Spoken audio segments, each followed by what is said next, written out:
last speaker of the day, and hope everyone's had a great time, which has been amazing for me. So, Justin Van Kleeck is the president of Triangle Chance for All, a nonprofit organization based in Chatham County, North Carolina, that runs a microsanctuary for farm animals and promotes ethical veganism. We currently offer lifetime sanctuaries, 60 hens, 6 roosters, and a potbelly pig. He and his wife Rosemary also are developing an online hub called Microsanctuary Movement to help others start animal sanctuaries on small scales. Justin is a writer on topics related to ethical veganism, intersections of veganism, and other social justice movements, and sustainability. His work has been published by our Hen House, Vegan Publishers, Project Intersect, Sustainablog, and other media outlets. So please help me welcome Justin Van Kleeck.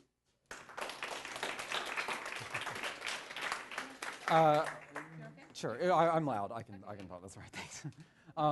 So hi everybody. My name is Justin Van Kleeck. I have this in my hand because I'm a writer, not a speaker. They're two very different things, in case you did not know that. But I'll do my best. So I'm the president of Triangle Chance for All. So as Helene said, we're a nonprofit organization, and our mission is to provide or secure a permanent sanctuary to farmed animals in central North Carolina. Our goal is to liberate animals from the agricultural system and provide them with a lifetime of respect on our 3-acre microsanctuary, or to also place them at other sanctuaries if we're not able to keep them at our sanctuary. So we also promote ethical veganism as a necessary way to end the exploitation of all animals, along with the rescue. So all of that probably sounds fairly familiar to you, except for the microsanctuary bit.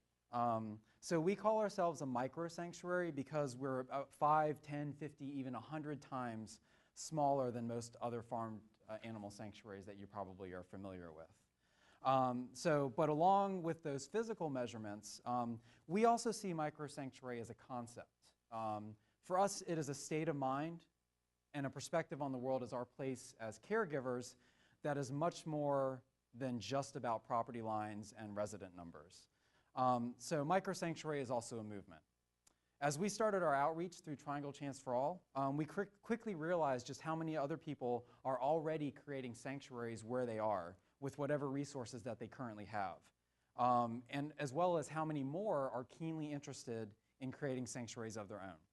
So my partner Rosemary and I are working to create the Microsanctuary Movement online, which we see as a real center point for all these people who are doing sanctuaries in so many different ways, not just get a huge tract of land, bring in hundreds of animals, and raise money. There's nothing wrong with that. That type of farm sanctuary saves hundreds of lives, thousands of lives every single year, but there are other ways to do sanctuary as well. So you see, for us, Triangle Chance for All and Microsanctuary is about much more than our sanctuary and our residents. Obviously, it would be pretty awesome for you to donate your money to TCA and support our rescued animals and the work that we do that way. That's awesome. But our vision of sanctuary is much more populist and action-oriented than that. You see, what we want to do is we want to inspire you to engage with farmed animals personally and to see them in completely new ways. As individuals, yes, but also as companions, family members, loved ones, and the fascinating beings who they are, each and every single one. So you see, I have learned something revolutionary through our work at Triangle Chance for All. When you put your time, energy, passion, and compassion into action by creating a sanctuary for animals, and especially for farmed animals, your relationship with animals and the world shifts profoundly. In my experience, your understanding of and empathy for animals deepen, open up, and provide an almost visceral relevance and imperative to everything that you do for them. I was vegan for over 15 years before I started rescuing and working with farmed animals, and it completely changed my perception of my veganism. It's always something that was very much about big picture, higher level abstract issues, and just getting to be around farmed animals every day has completely changed that perspective, and it made me realize the individuality of this fight. It's not about huge numbers, it is about individuals. That relevance is something that I experience every single day at our microsanctuary. So perhaps not surprisingly then, creating sanctuary is as much about you as a caregiver as it is about the animals you rescue. So just to give you some examples, so many times when I walk out of the back door of our house, I gingerly step down the stairs into the yard where our resident chickens live. I step gingerly because I know that the chickens, especially Amandine the hen, who we'll see up here, have gotten wise to the fact that my entrance to the yard usually means that a treat is in store. So the ruse is short-lived. Amandine inevitably comes toddling across the yard on her little legs, an emotion that is as graceful as it is awkward. I usually sprinkle a mix of grains and seeds onto the ground, and Orion, the rooster of that flock, begins to cluck with short, excited sounds as he picks up and drops kernels of corn, a sunflower seed, a wheat berry, in a process that is called tidbitting. So roosters, when they find food, their job is not to eat the food, but to actually show the hens where the food is. So they get really, really excited. It's really cute. So they'll pick it up and put it down and pick it up and put it down. The other hens are beckoned by his proclamations that something awesome has been found. And once they arrive, he proceeds to select certain morsels that he thinks would be good for them to eat. Often they just ignore him and eat what they want. But he continues to cluck excitedly at the food, and then, of course, to make scornful sounds that seem to tell the hens that they ought to be listening to his rooster's wisdom. He does like to think that he's in charge. Now, our chickens talk almost constantly, conversing in their own parliament of fowls. The boys especially make themselves heard, in particular when the food is discovered, or, and this is even more endearing, when one of the hens is nesting to lay an egg. The hens themselves are quiet when nesting, each laboring for the consummation of that natural task, which we humans have hijacked and made vastly unnatural, often ultimately fatal. The roosters, on the other hand, are easily excitable and complain woefully while their hen is laying. It's extremely cute. So these are just some of the many voices I hear every day, and every day I take the time to listen to what they're saying. At a sanctuary, at our microsanctuary, attending to the animals with respect and compassion makes possible so many opportunities to learn about our fellow earthlings. Though not human, chickens and all other animals do in fact speak. They have voices, though so often we silence them with our human din. Even before my life with chickens began, I myself found opportunities to speak on behalf of others, for non-human animals, for the earth, and for other humans, all of whom have been cheated of justice and respect in a system fueled by exploitation. After years of this rhetorical activism, I realized something rather troubling. Once one gets in the rhythm of speaking, it is dangerously simple to get caught up in the act, to get caught up in the sound of hearing my own voice and in the shimmering abstractions that language creates. That makes it far too easy to trip over my own tongue as the speaking becomes a matter of process and form, not of having an intentional impact on individuals and ecosystems.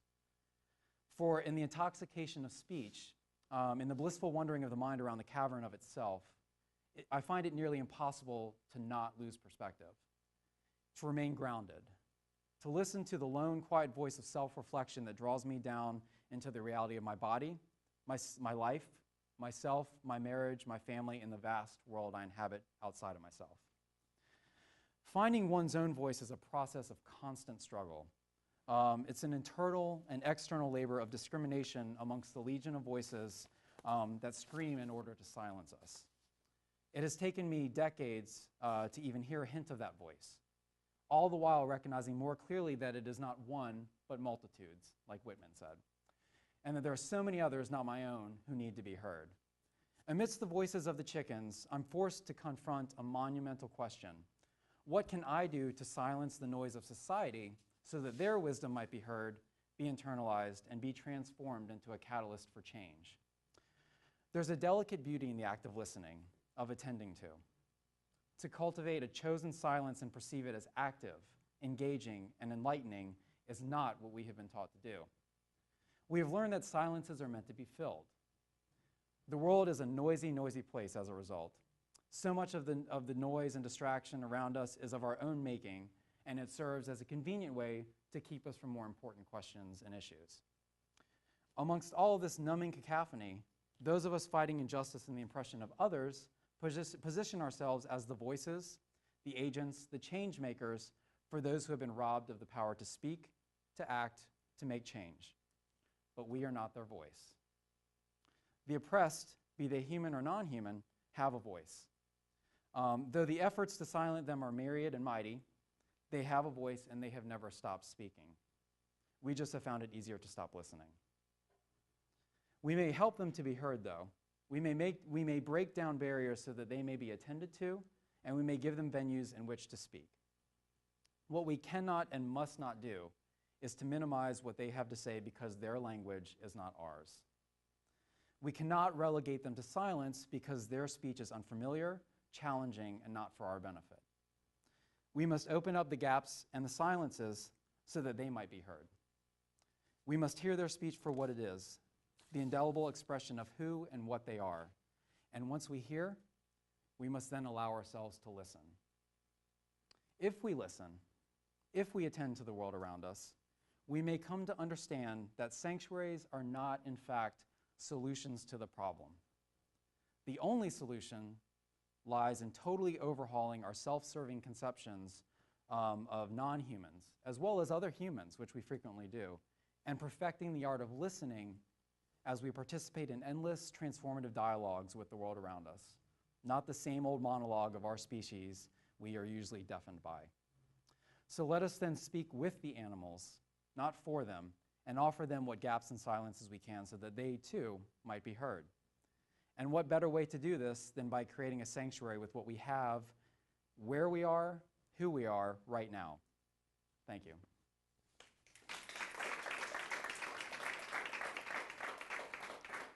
So I kept that intentionally short because I wanted to have a lot of time for questions and conversation. So does anybody have questions who are not familiar maybe with Triangle Chance for All and with the Microsanctuary idea? Does anybody have questions or anything that points would like to raise?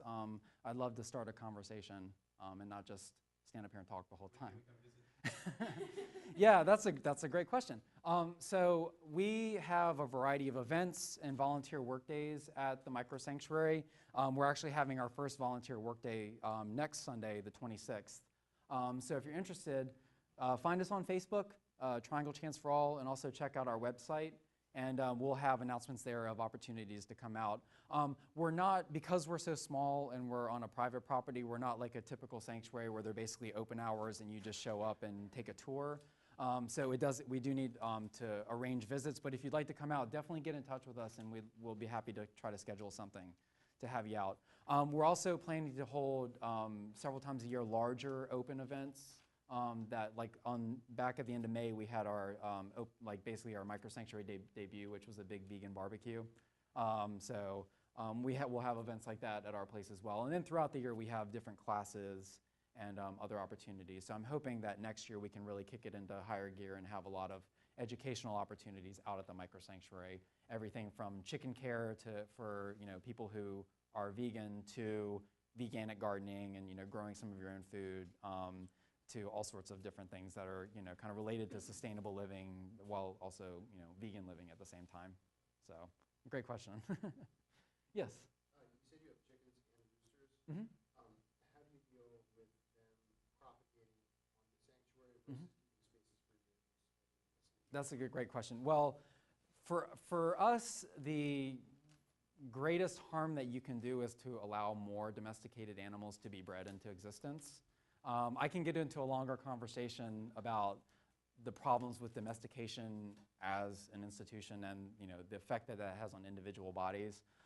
But luckily, chicken population control is extremely easy. It basically boils down to collecting all the eggs every day and then feeding them back to the chickens.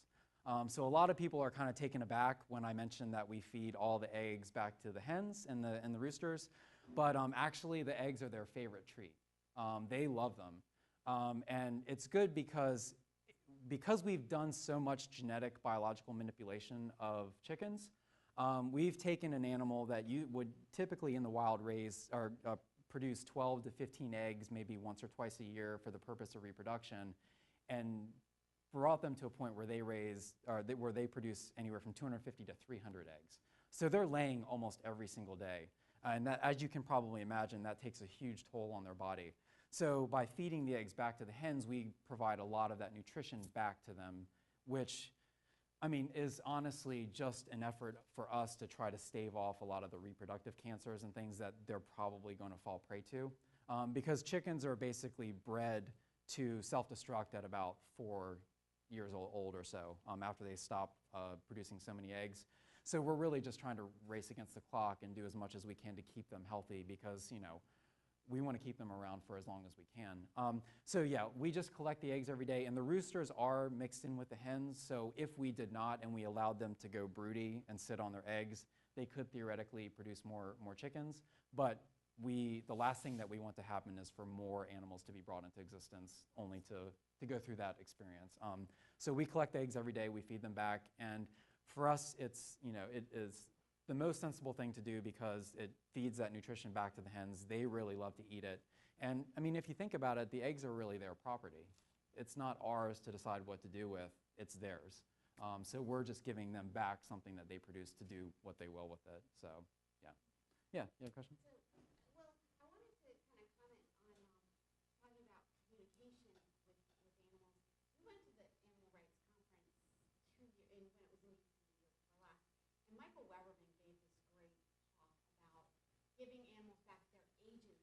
Mm-hmm. And I remember thinking that, wow, yes, there was a lot of kind of two sides talking about, like there was a big debate about, you know, abolitionism versus welfarism and all that going on at the conference.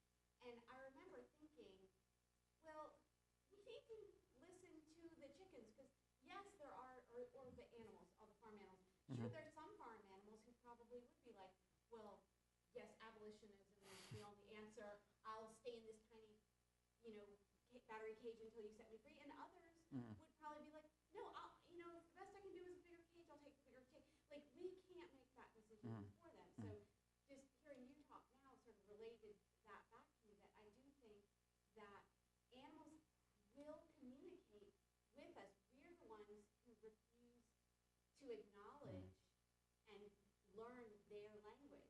Their language, it's if you, it's sort of like if you have two people who don't speak the same language. One speaks French, one speaks English, and you get them together, they still will find a way to communicate. You know? Right. And it's the same with animals. If you connect with them and are open to trying to learn what they're trying to say to you, you would be surprised how much of a voice and how much they can communicate. And I really do believe that as we evolve and connect to them and are open to listening and learning their language, that is a key to the animal rights movement, because the more people that understand them, the more people that are going to hear them, the more people that, because there's a fair amount of people, and I was one of them not very long ago, who if they had any idea the suffering that is going on would absolutely be horrified and against it. But it's just easy to ignore it because we're not listening to their voices. But like you said, they do have a voice. And we can understand their language. We just have to make that effort to learn it. Well, I mean, and the thing for me that I found most kind of, you know, enlightening was by, you know, listening to them with that respect and not just, okay, well, yeah, they're kind of noisy, but give me the eggs. You know, what that actually showed me was just how complete as individuals they are outside of whatever benefit I as a human might be able to gain from them. And for me, that was really important because it made me understand the kind of key point that the individuality of the animals plays in everything we're doing. Because as I said, I think it's so easy for us to get caught up in these huge numbers. Okay, so 9 billion chickens are slaughtered every year. Billions more are in the system, you know, waiting to be killed. And I mean, but what do you do with 9 billion? I mean, as an individual, the numbers are just such that they're overwhelming, but then what do you do with that actively? I mean, it's something that it's very easy to kind of feel overwhelmed, but then stay at that abstract level. And for me, by directly interacting with animals in that way and realizing the amount of communication that they have going on and the individuality of their voices behind that, to really respect just, you know, how important it is that we remember that we are fighting constantly for individuals, and that every choice that we make is a matter that, you know, is is borne by the individuals who suffer and die because of our choices. So, you know, you think about 9 billion chickens, you think about a chicken truck driving down the highway, right there, that one truck would overwhelm most sanctuaries. You know, and those are all individuals in those cages. And I mean, when you think about that, it's just staggering. But then you realize you go to a sanctuary and you get to spend time with one individual chicken or watch several individual chickens interacting together in the way that they live independently of our manipulation and our, you know, management. It just really is profound and I think very humbling, because it you know, you can realize just why it is important that you treat them with respect and not just as means to end. So. And I think the voice issue is important for that, because we may never understand what chickens are saying to each other, but the fact that they're communicating is the essential part. The fact that they're individuals who have lives, who have desires, who have intentions that have nothing to do with us. And as far, you know, as far as I'm concerned, that's something that we must ultimately, you know, always respect. So, hey, Michael. So, you know, I think all sanctuaries probably have their challenges. Mm-hmm. But I'm sure there are some that are unique or more important for, you know, a micro sanctuary Right. to have to do with. And I know you might have certain segments of society that's, well, yeah, I'm really gung-ho. As soon as I know how to do that, I'm going to go for it. And you might have another subset that's kind of like, oh, I really believe in this, but I'm super intimidated Mm-hmm. by starting my own sanctuary. Right. So what are some of, you know, the challenges that you face as a micro-sanctuary? Mm-hmm. How do you deal with them? And one that I'm in particular interested in and wonder about that I haven't asked you about before is, Uh-huh. so maybe at like Farm Sanctuary they have a whole staff. Right. So Gene can go do his thing, Mhm. and he has a whole staff to care for them. Right. Right. And you have a great board, and you're developing a, you know, volunteer network. I But think I imagine know it'd where be this is pretty- going. I imagine Yeah. it'd be pretty hard for you to, Uh-huh. if you needed or wanted to head out of town. Right. What would you do? Things like that. Not. Probably.